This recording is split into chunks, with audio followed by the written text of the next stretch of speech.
Uh, good afternoon to everybody, and welcome to our panel discussion, Locality as a Mobilizing Force.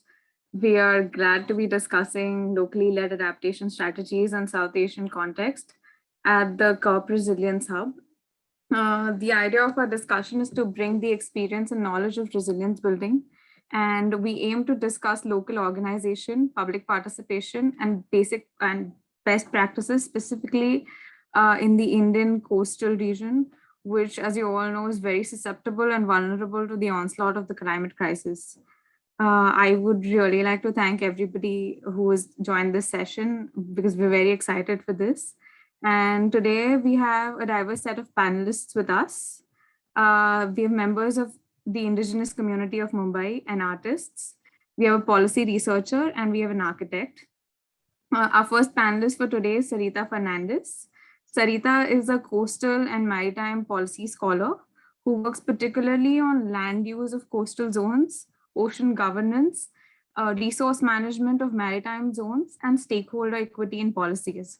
She also studies conflict resolution in coastal land use, conservation, and case studies of conflict within the ocean economy sectors.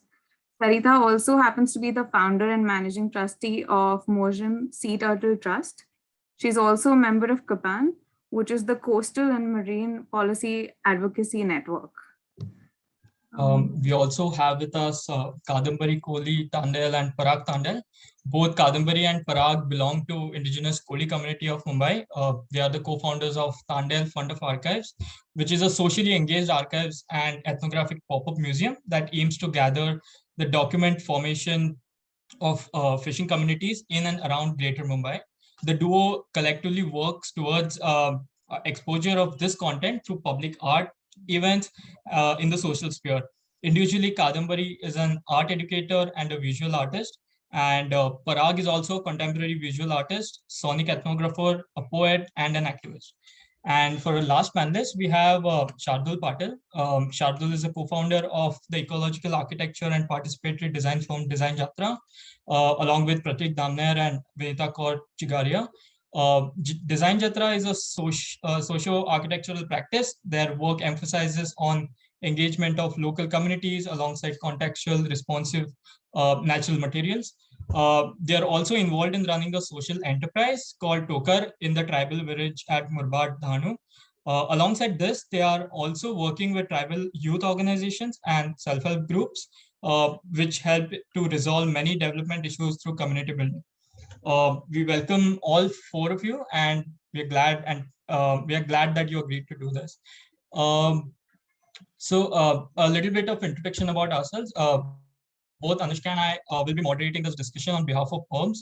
URBS was invited by ICAT to host this panel. Just a brief introduction. URBS is an experimental action and research collective specialized in participatory planning and design. We work with citizens, associations, local governments, and private clients. URBS has been deeply embedded in Dharavi, Mumbai for over a decade, where we work closely with different actors to develop local initiatives that range from neighborhood plans, designs, and new structures. And we have a global network of offices in Bombay, Bogota, Geneva, and now in Paris.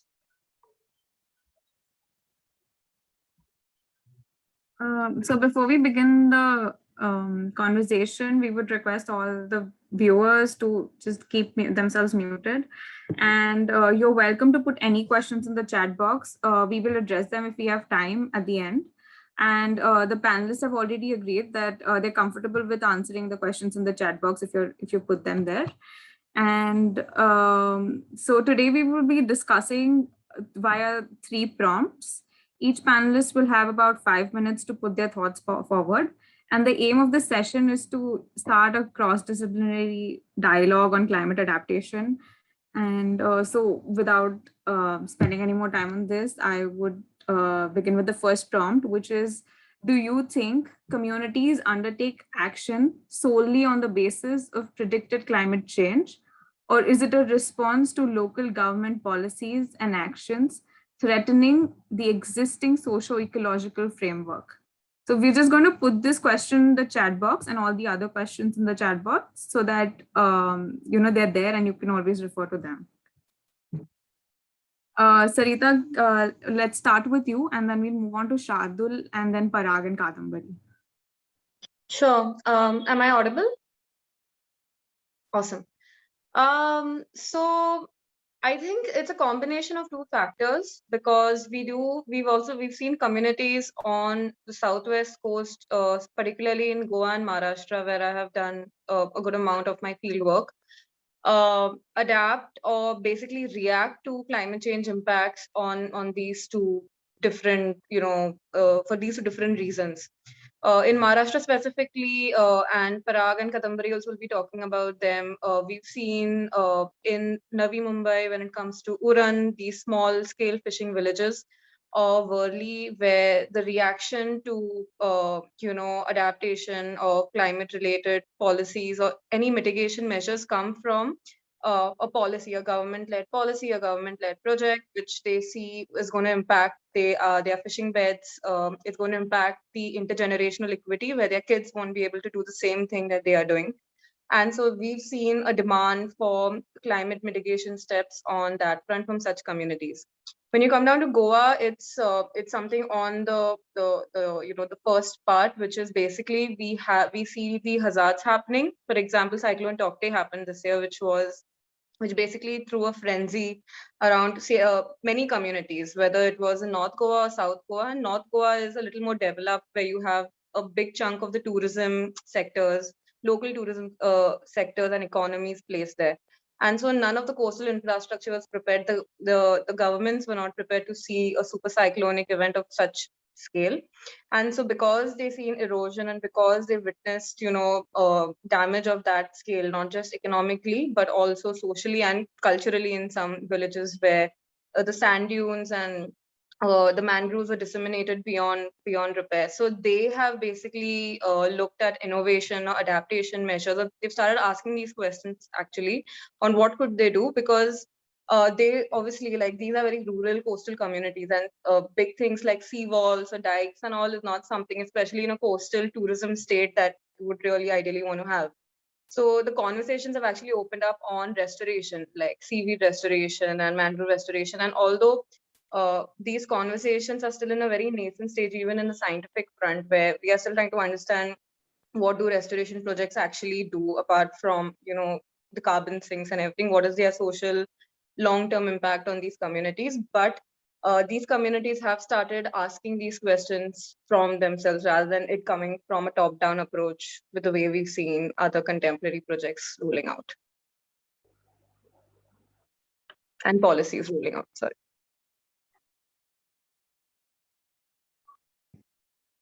Shardul, what are your thoughts on this? Yeah, so what Sarita said was really interesting. So from our experience of working with tribals in the Dhan, which is North Coastal district of Maharashtra, we kind of see that communities actually respond to impetus, which is quite diverse. So what is very essential before the response, whether it is climate change as the impetus, policy as the impetus, as the question says, which triggers the community action. I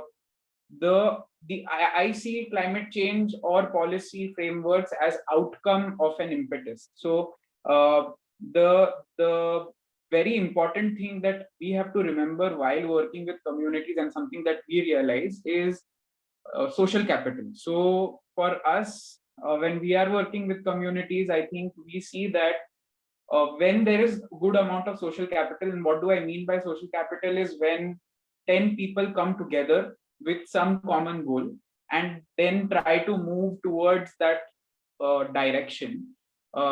That trust that they build between each other, that okay, everything will fall apart, but we 10 will be together and we 10 will take care of each other. That is social capital, and we've kind of realized its power of very lately, and we see a lot of communities being resilient, be it ecology, be it policy, be it social distress or environmental distress, or like Sarita was saying, intergenerational equity.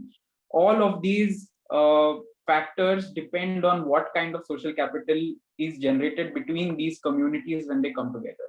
So for me, climate change or policy change or all of this is a product of a much larger required sort of a prerequisite called as social capital, and that needs to be built up, and then I think the community takes its own form and kind of starts moving in its own direction based on what kind of small impetus it is getting, what kind of small catalyst or what kind of social situation that the community is putting.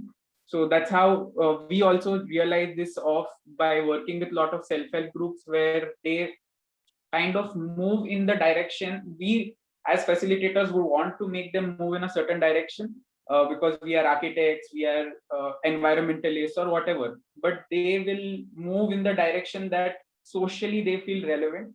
Many a times that direction is climate change oriented because these are climate dependent communities like tribals and coolies, who heavily depend on climate and heavily depend on environment, and little change results in a lot of domino effect kind of thing in their lifestyle.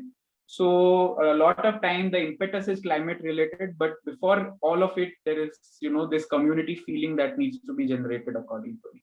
And a lot of good communities are doing this, where they are coming together first and then thinking about all of these things, and then in most cases I've seen they go in the direction of climate because that's something that these communities lack, are facing at. That's my take on this.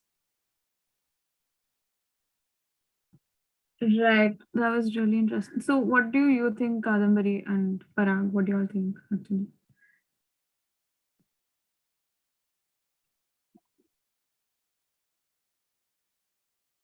You're on mute.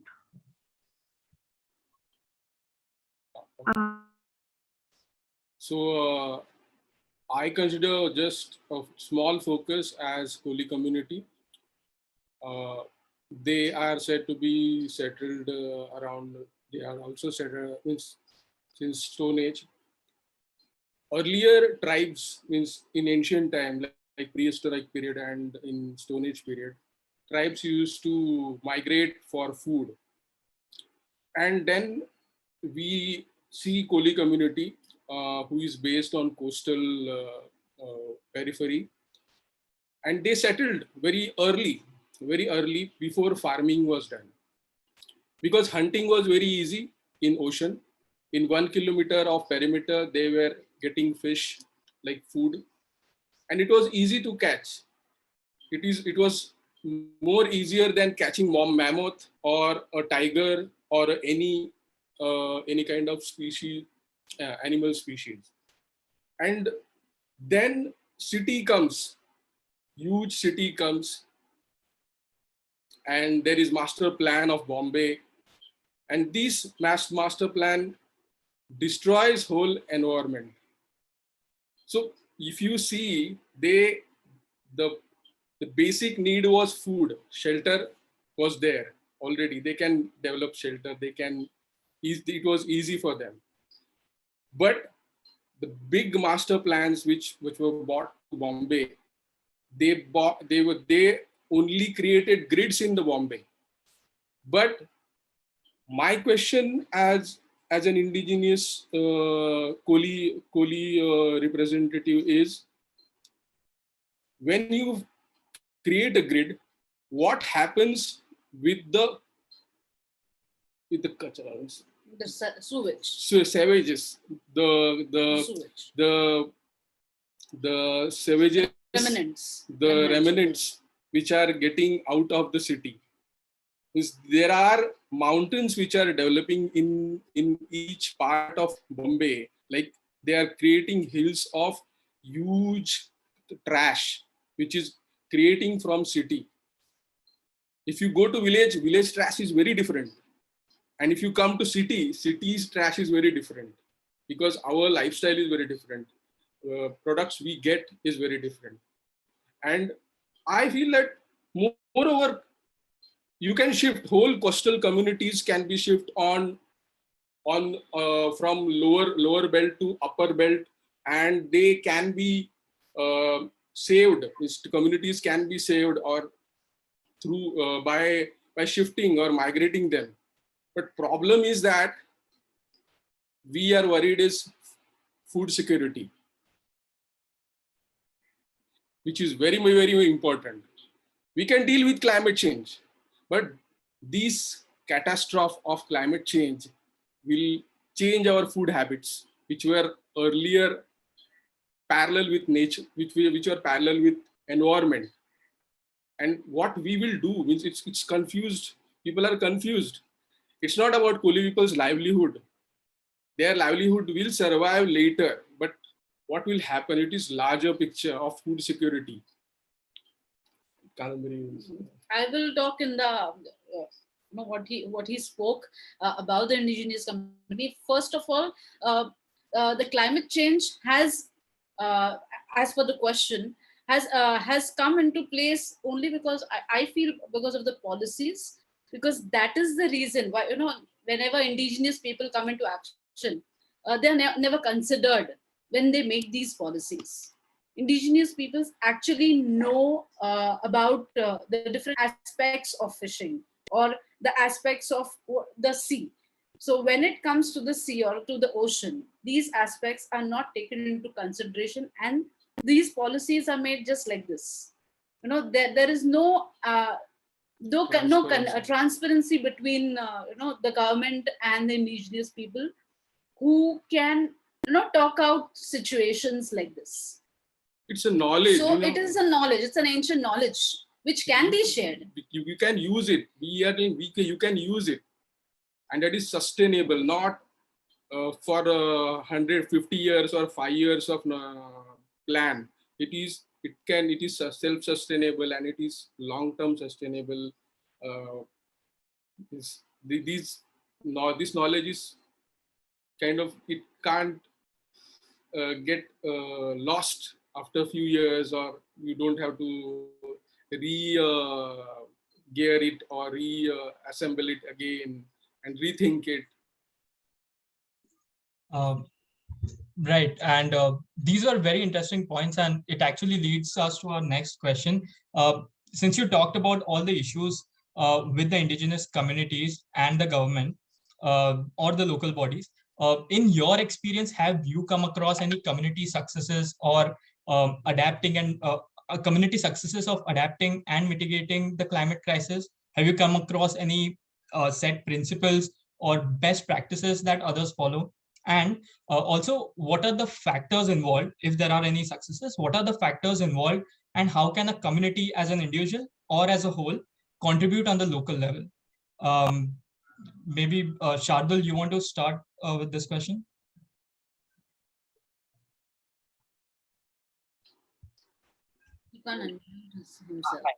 So there's some reason why I can't unmute myself. I think that's the host thing. So it's okay. I won't mute myself from now.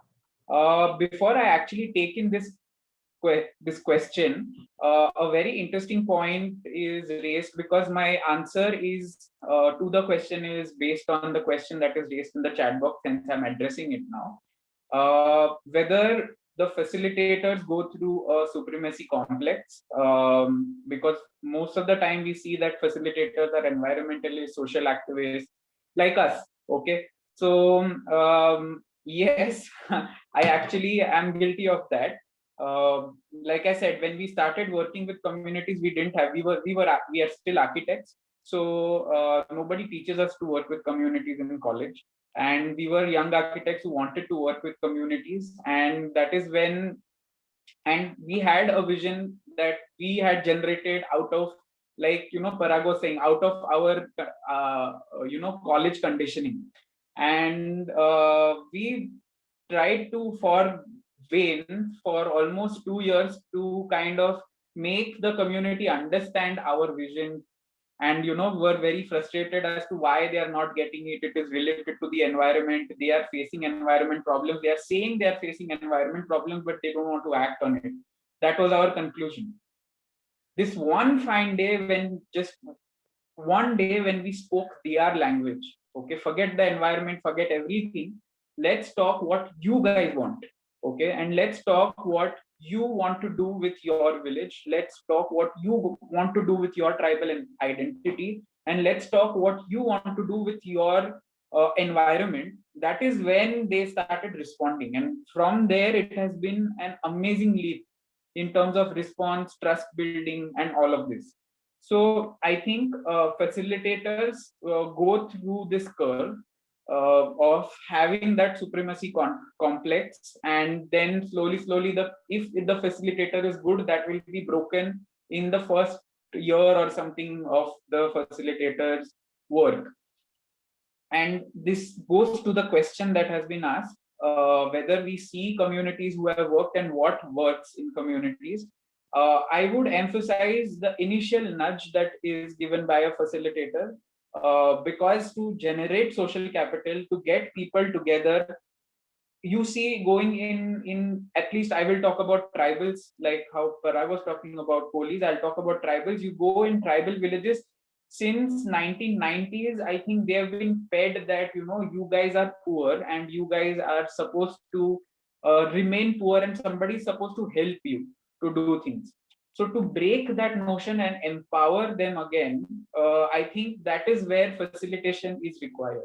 And once that empowerment is there, once that identity, once that strength is installed back in them, I think that is when the community goes to scale. So I am an architect, and talking about built environment or anything, even like I said for the first question, even climate change comes much later. It is like facilitation, the community getting together, becoming a strong body which governs the village or the government, the local government there, and then taking its own decisions. So after that, the facilitator becomes a part of the community. Facilitator actually learns from the community, and it's just there to provide consultancy kind of a thing. So many examples that I've seen work like this. We are working with communities who are, you know, using the Forest Right Act to you know, as a community conserve 150 hectares, 200 hectares, 300 hectares of forests. We have worked with tribal communities who are coming together to resolve their own village water issues.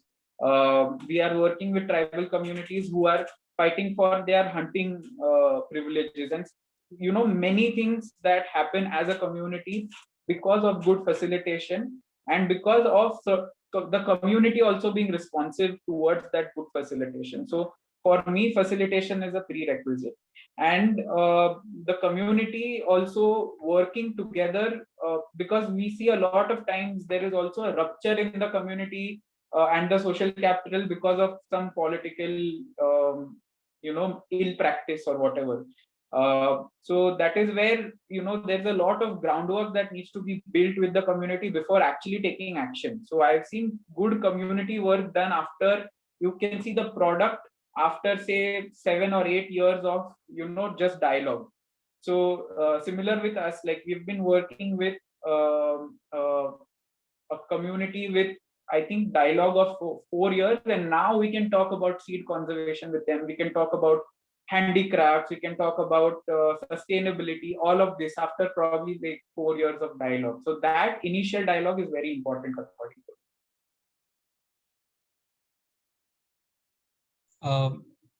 Right.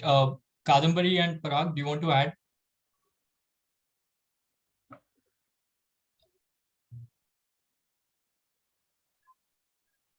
You guys are on mute.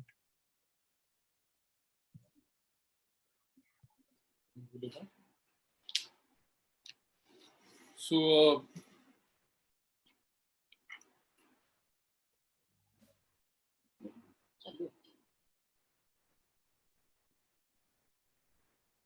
see, adapting new practices is very problematic, because government is copy pasting everything from other countries. This is happening in countries since we have freedom. Means our all the, since full constitution, education, and all those things are kind of copy paste from other countries' policies. So, but we never in our life we consider our experts committee, or so-called experts committee, or so-called politicians, so-called social culprits capitalist example. They all are following Western or colonized version of thinking process in everything. Means, way we live, way we means simple thing. If you don't know English, then what happens? You know, once my friend said that I'm learning a new language. Then I thought, why not learn my own language? If you see Koli language, it has words which are environmentally very nice word language. They are related to ecology. They don't have much. It is very simple. Life is very simple. And then again come back to Koli village. Koli villages are said to be very stuck into Kolivadas. I will not say they are stuck in Kolivadas, Koli people. They are self-sustainable villages. They are planned in such a way people come together in Kolivada. You see, if you go to high-rise building or boxes, white cube boxes which are built by big planners and architects, they are isolated spaces. If you see from there to here down the Kolivada are ecological. They are great example of spaces, designed spaces. There is water supply. There is everything is there. There is food is there. There are social spaces. There are occupational spaces. It's a small space. And in Bombay, have you heard any time there are floods in Kolivadas? Never. We never heard. It is a village which architects and planners and government or state policy makers to study. You should study them because there are very few women violences in Kolivada. There are no thefts. Nobody in the Kolivada, have you heard Koli people ने बड़ा कोई fisherman ने कोई बड़ा scam किया या कुछ किया? No, never. It happened. Never happened. Why? Because they are satisfied. Second thing, there is kind of solidarity which we need for climate change. And this is not an adaptation or mitigating from our practices. These solitude and love, but there is no word. We are studying a language, holy language, and there is no word prem or love in language. But then too there is love. But then too there is solidarity. Solidarity. So if you don't have to modify, means there were nenas. Now new policies are a new policy in 2019. They have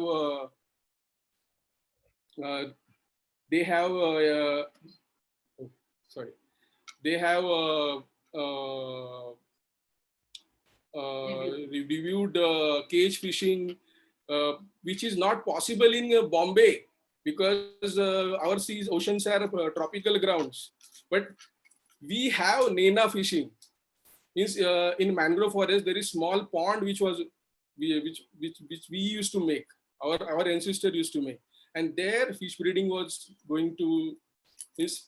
These kind of things were there, and we just have to follow this. Just follow this. You don't have to change anything. I feel, but city is becoming problem for us. I think again for this, and the indigenous knowledge is very important. Again, coming back and adapting, we don't need to adapt something new. We need to follow what is there. So I think that again, indigenous knowledge is again so very important for this aspect also. Right. Sarita, do you have any comments on that? And I mean, your answer for the same question.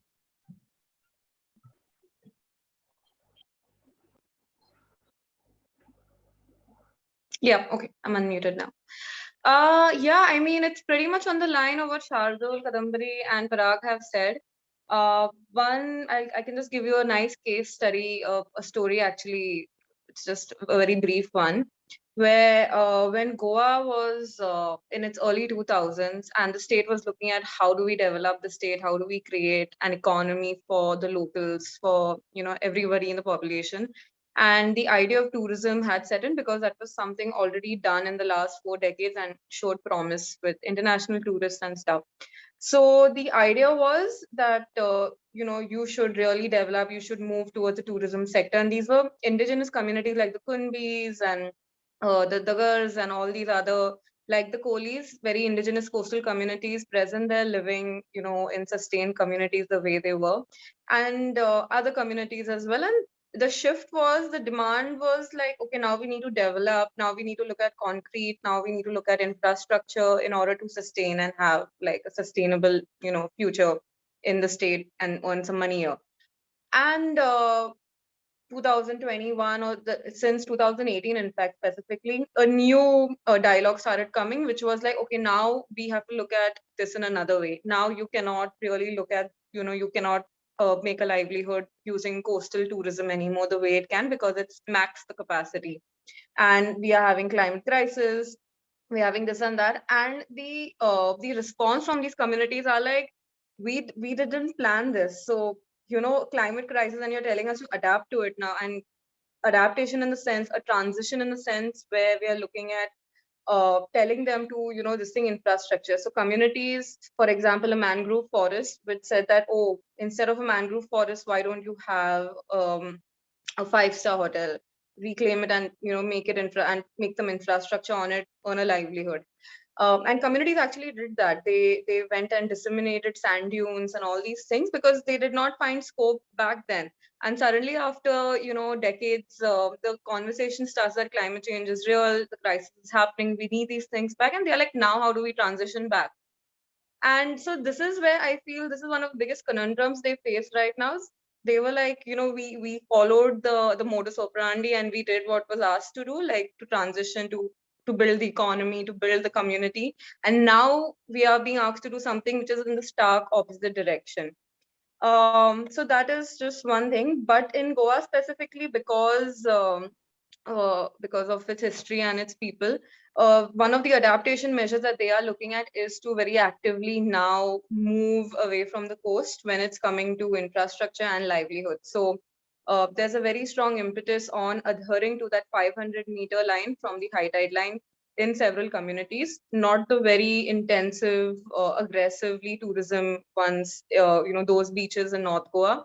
But in South Goa, we are seeing this retreat where communities, villagers no longer want to, make a livelihood very close to the coast because of the recurring economic expenses coming from there. So that's probably one of the principles that we are seeing. And this was very prominent in the recent public hearing for the new CRZ law, where you had a huge population of North and South locals, going and saying this very thing, that we know climate change is real and we are asking for the 500-meter, because the new policy says you can, you just need a 50-meter NDZ or something.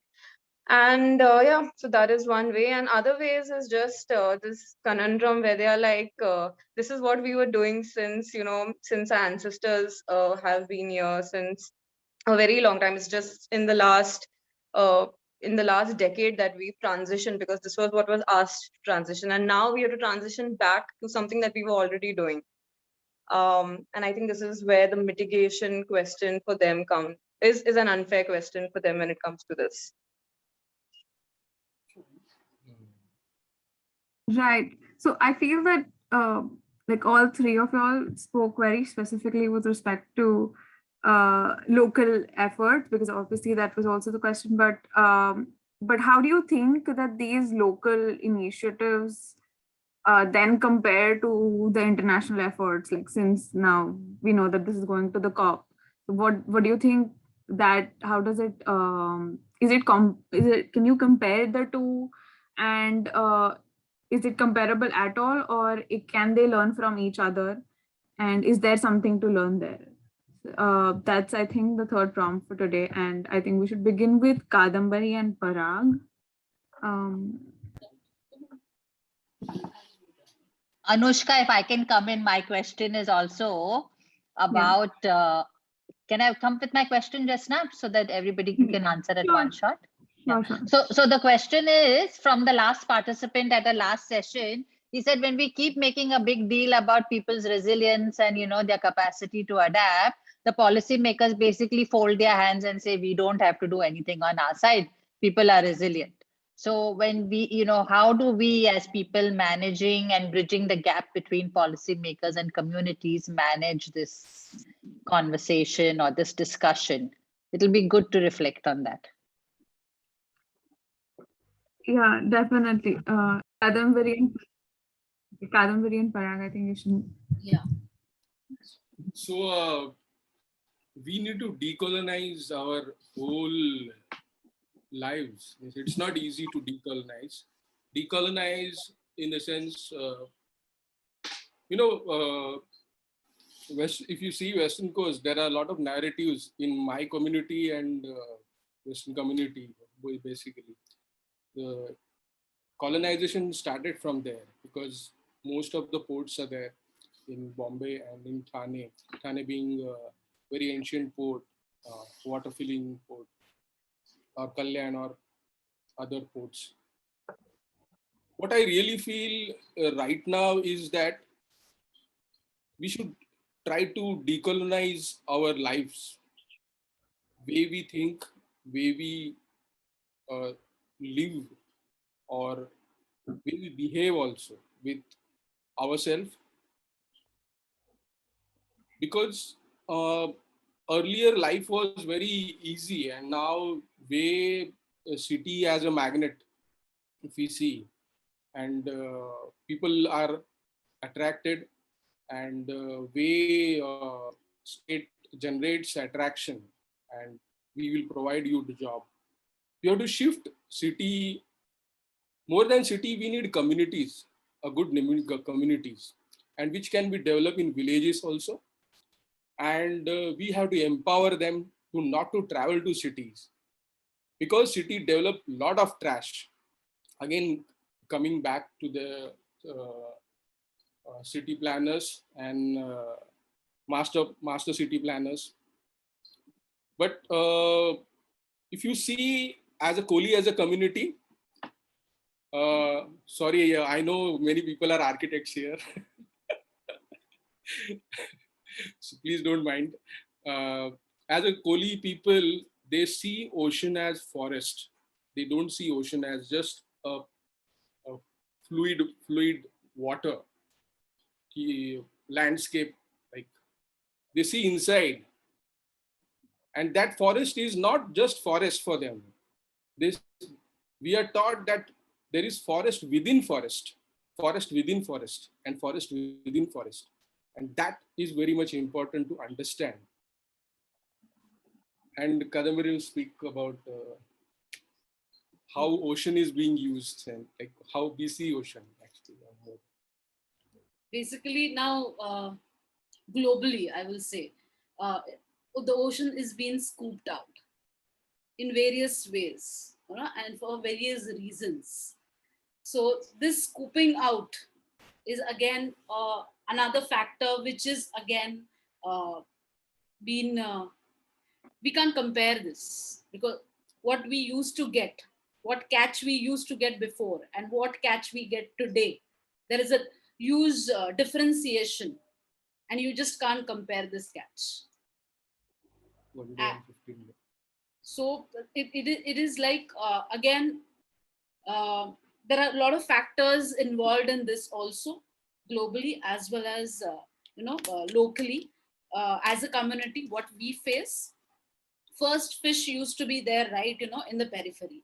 Now fishermen have to go into the seas for 2-3 days, sometimes 15 days for a catch.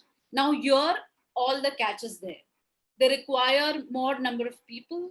They require more number of the diesel used is more, the fuel used is more, the manpower is used more.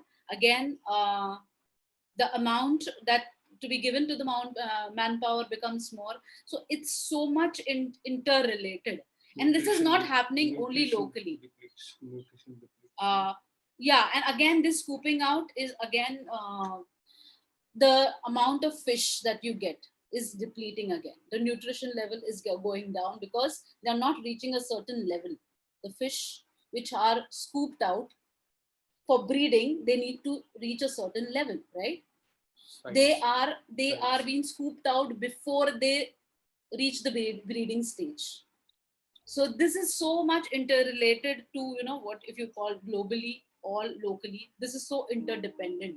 And the climate change is definitely disturbing all these factors. Again, rising temperatures and everything fall in place. And why is this? Because of all these policies which have come into place. Anushka, I just want to add more into the Kadambari's thing that we need to restore ocean first. Because 70%, 65% we live in water. If we don't restore water, we are going to be wiped up by. That's what our study as an Koli people, we feel. Because for us, ocean is a god. For us, it is really the largest god on earth. It controls, if you see, whole climate is controlled by ocean.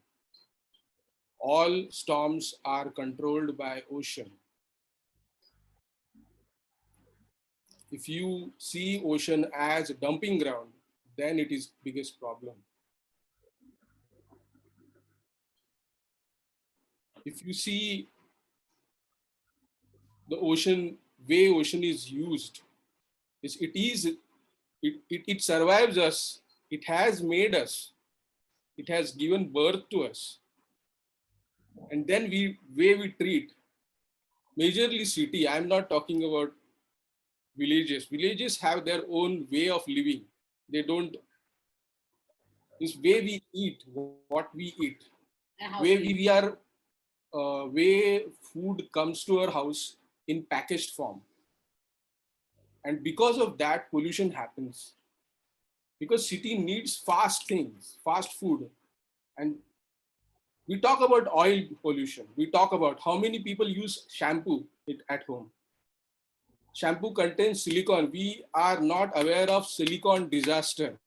Silicone, if you eat silicone, you can't produce a child. We are still away from silicone disaster. Each shampoo product has silicone, which is like fluid. We feel like it's nice when you apply or use it. That viscosity comes because of silicone. There are a lot of things. How many people wash their bikes? But I'm really sorry. I know this is very relevant. We can come back to it later. I'm just going to. I need to move on to the other panelists. So, Sarita, what do you think about this?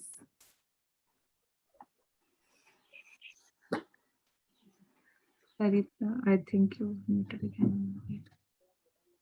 Yeah, I can't unmute myself. So very practically speaking, from a community perspective and also from, say, how a government would think, what could we learn? Like when we have international agreements, and India is part of a lot of international conventions and agreements. We have BIMSTEC, we have IORA, we have Quad, and these are some of the most successful case studies in it. What I think is one of the most practical manifestations is using globalization to basically promote inclusion and equity, and now taking it forward to best practices in climate crisis, the mitigation of climate crisis.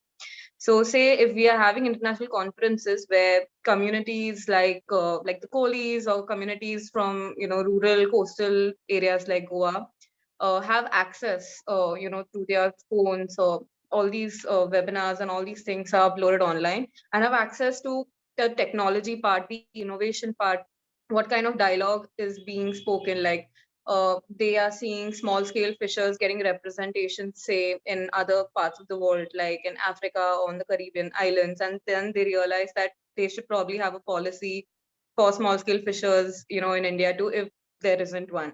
From a government perspective, this works well too, because they also are looking for solutions and best practices that would basically, be suitable for such a diverse population. And as Parag very rightly said, and Kadambari also, the sea is basically, it's considered very holy for coastal communities. More than holy, it's considered as one of the most integral factors to the cultural thread in it. And although we hear case studies of, Maharashtra, fighting with a Tamil Nadu fisher, or some other country's fisher fighting with another country's fisher, there's an actual solidarity between coastal communities, especially fisher communities across the world. So if I, like, my ancestors were fishers in Goa, right, for my dad's side, and if like one of the questions that they frequently ask, if you're from a coastal country, is like, were you all engaged into fishing? And that's a conversation starter. And also fishermen, like there's Nitesh from the Worli Koliwada, and I used to tell him about these what the other fishers are doing. And one of the things that he actually told me once was, can we speak to them? Because there's this common solidarity that the ocean is one and we all belong to it. We are all an integral part of it. So international efforts are very important because they do provide globalization. And although everything has its pros and cons, globalization does provide for access to information, access to best practices, and access to dialogue. With if it's a very high conflicted area, or if there's something that is happening there which is pertinent to, say, us here, we would like to know how you guys dealt with it so that we can learn and then tell our governments about it, and vice versa. Like governments speaking to other governments, asking how did you guys deal with this, and the good one, the good practices only, and how we can deal with this. So yeah, that would be my take. Right. No, and what about you, Shardul? What do you think? And also, I would like to add another question with respect to scalability of initiatives, locally led initiatives, and what do you think? Because you're a practitioner in that works in this field.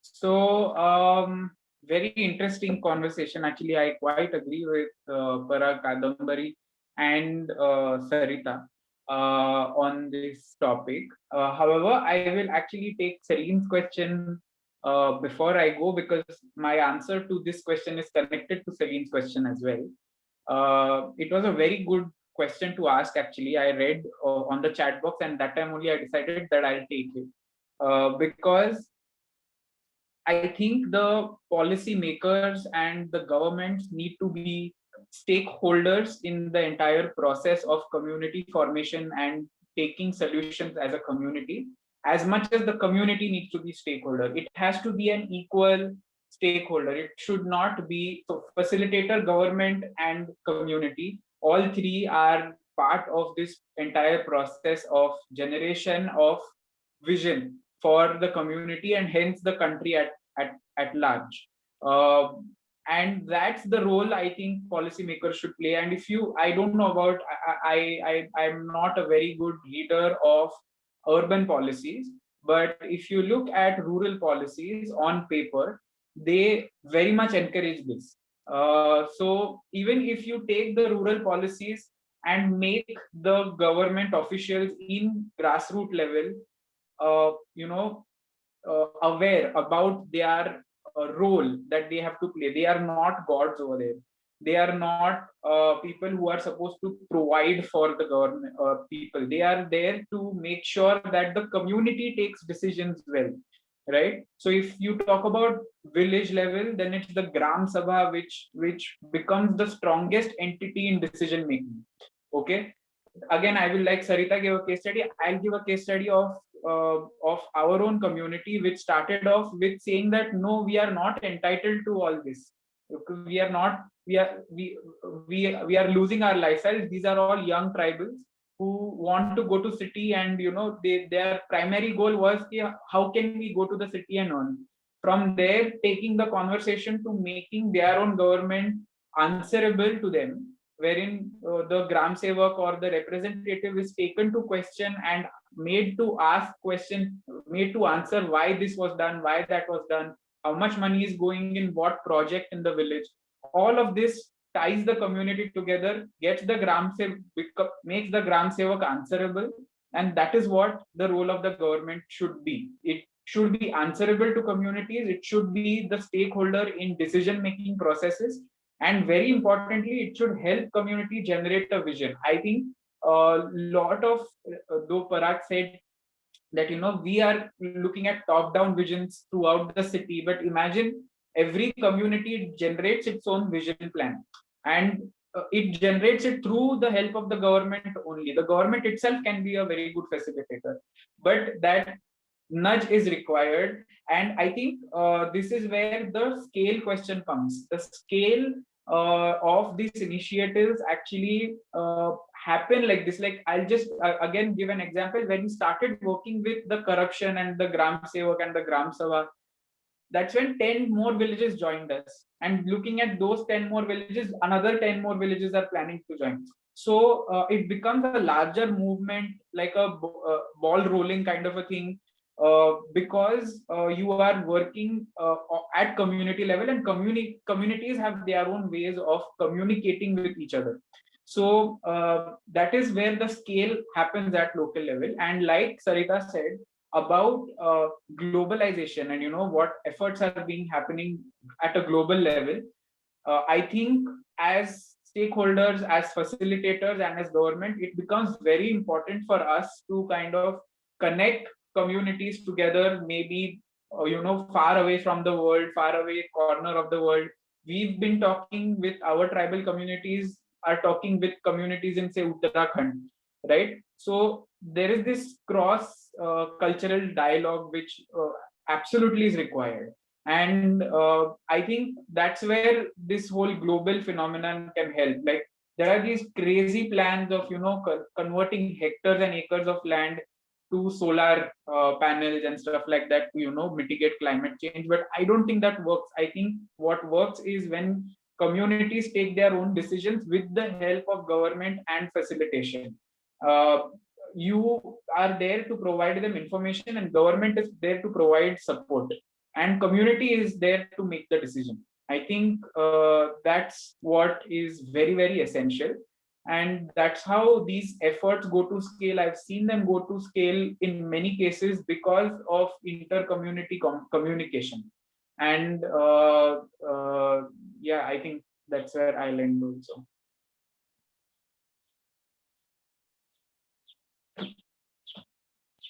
Right. I think that was very insightful, and I guess we have time for like one question if anybody has one, or we would just like conclude the. Does anybody have a question?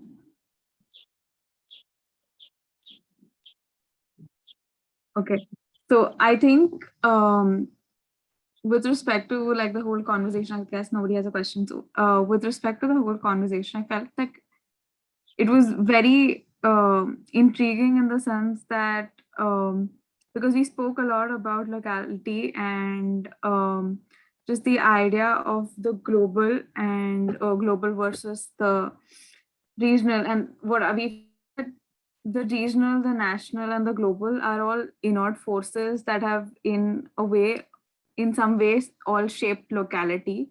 However, we need to understand, and while we acknowledge the impact of the global on all of this, I think that we need to understand that locality by itself is not something where information is poured down upon.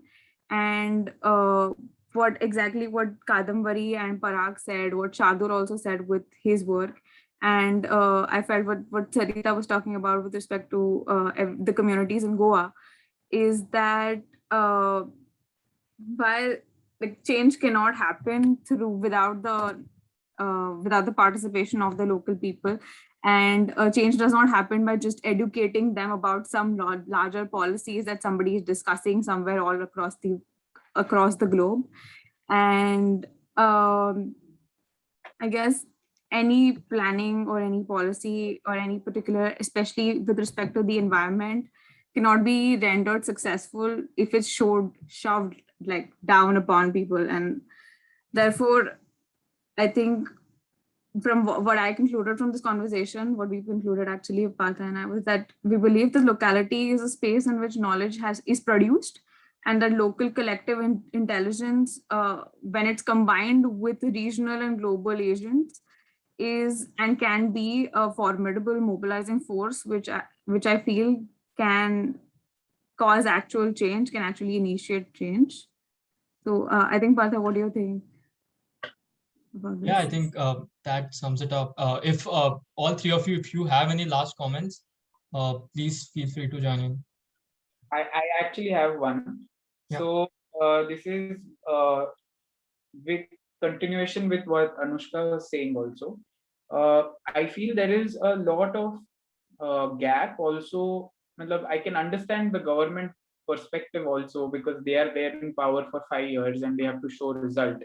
I think there is a lot of gap when it comes to how the government or the nation, the central government or even the state government sees community. Like, I think we need to change the perspective from people that need to be provided with or provided for, to we need to change it to people who are going to be provided by themselves, for themselves. And we need to take into consideration, like Parag was saying, we need to continue what they've been doing. This we can see in terms of forest, in terms of sea, in terms of desert. But the last comment that I want to give is, in all of this, as professionals, this is for professionals like us, architects, or professionals like social anthropologists or whatever. Maybe I'm wrong, but as a young professional, I feel that there is a lot of gap between what professionals are doing and what communities are doing and what policy is happening. I think there's a lot of scope for professionals to get into documentation of these communities and seeing where the documentation goes, like participatory documentation, not documentation as in take a form and ask questions and answer and make a slideshow of it. But participatory documentation is also a skill that needs to be generated in professionals, especially professionals who are people profession, like architects, doctors. And that is where solutions will come from. Like, I think that is to be emphasized in the policy making framework as well, according to me. That would be my last comment. Right. Also, I think we are, it's almost 5, but there's one question and I think we can squeeze in that one.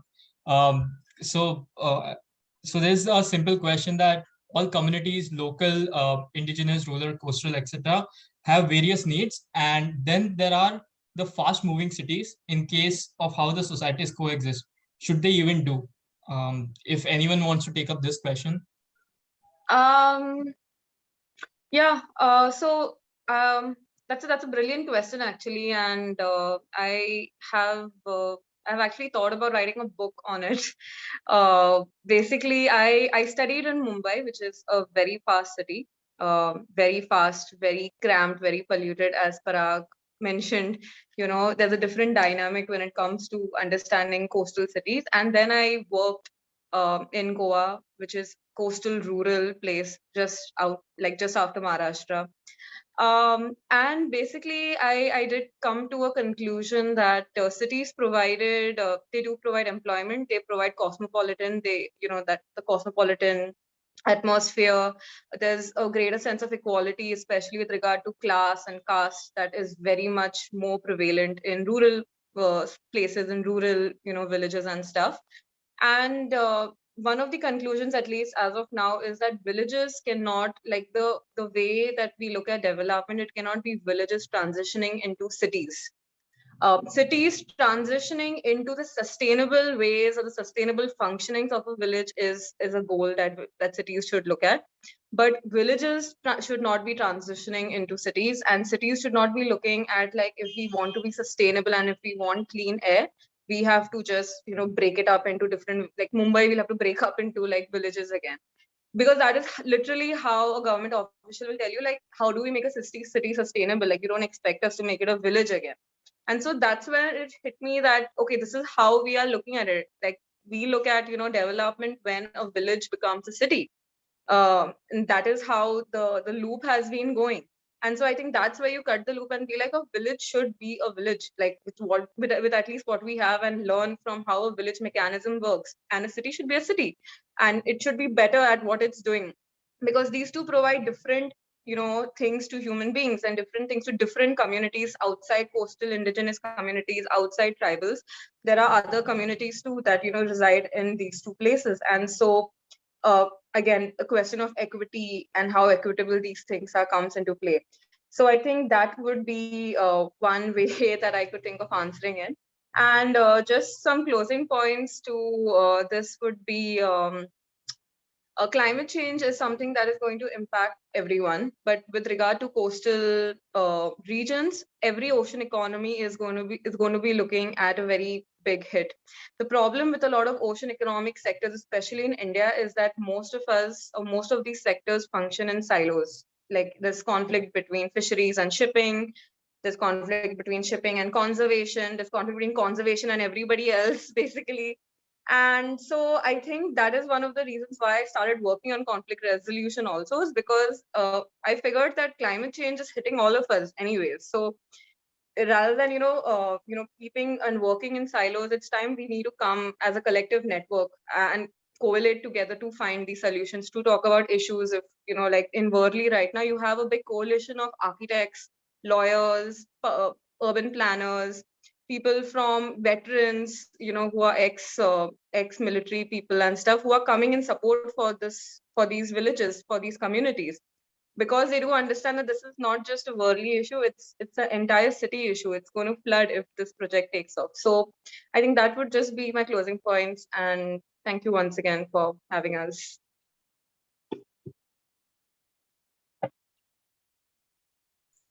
Parag, you're on mute.